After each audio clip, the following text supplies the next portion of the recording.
parliament era mu nsonga nnyingi bagenda okwogerako bagenda kuddingana ensonga z'eggwanga erya Uganda naddala akalulu akakola ki akaggwa kakati waliwo olutuulo olwasooka olwali scheduled ku order eyaliwo nga minister ambassador waggwanga erya Uganda mu European Union omukyala amanyirwa nga Majan Black yali asamoningiddwa era nga mu lutuulo olwo mwali mulina okubeeramu obukulembeze bw'ekibiina kya National Unity Platform nga mwalina okubeeramu ba-delegates okuva mu European Union, African Union oba ontegeera n'akulembera gundi ya Horn of Africa ne East Africa naye ndowooza oluvannyuma lwa Uganda kubanga minisita Okello Oryem yavaayo n'agamba nti ebyo tujja bigendamu tetugenda kuvimbisa Kyagulanyi tukwatugamba ambassador affe atuulaawo ne Kyagulanyi atuulaawo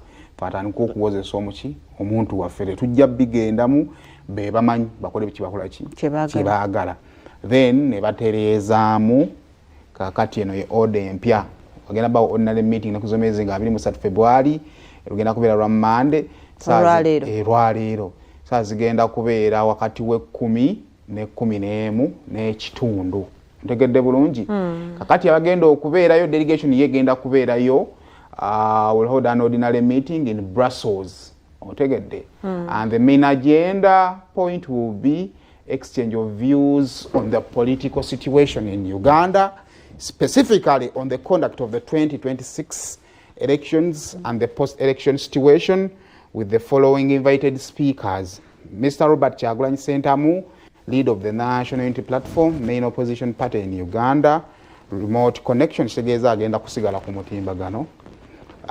Dr. Sarah Birete, chairperson of the global network of the domestic election monitors and the executive director of the Uganda Civic Organization Center for Constitutional Governance, remote connection.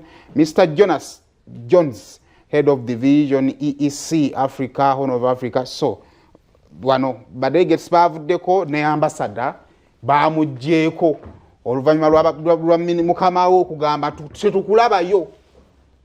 tetukulabayo okategedde bulungi naye meeting ene bekyalina nnyo amakulu kubanga luli mu lutuula lwa parliament eyawamu we baatuka ne bayisa ne resolutions government ya Uganda teyali represented bulungi kakati oyinza okulowooza nti mu lutuula luno olwasooka lulimu ogundi yasooka akantu akumadde nakakuwadde mugundi yasooka gutwaye tugenda okufuna omukisa okulaba ku Uganda nga ennyonnyola kubanga luli mu lutuulo olwasooka bakulaga nti nno twali tulina okubeera ne His Excellency Majan Black, Ambassador of the Republic of Uganda and permanent mission to the European Union, representative of the AU bajjanga abatunuulizi b'akalulu, COMESA, IGAD, election observation mission to Uganda elections, then the leadership of National Unity Platform, then Mr. Jonas. Kati kitegeeza nti ono ajjanga alumirizibwa Majan Black tyowaye batugamba mwakwata abantu ng'amulumirizayo wa National Unity Platform. Anti kati mweno meeting talimu. Anti ngamba anti kati wali mu kiri ekyali kisooka. Kakati bano baliwo nga bajulizi nti banaye naffe twaliyo owanupu kyayogedde alimba. Kituufo bali. Bannange kino kiri bwe kiti. Kati ambassador abataliyo oli ayinza okugamba nti kati luno olutula tugenda kubalwa kumala biseera. Era.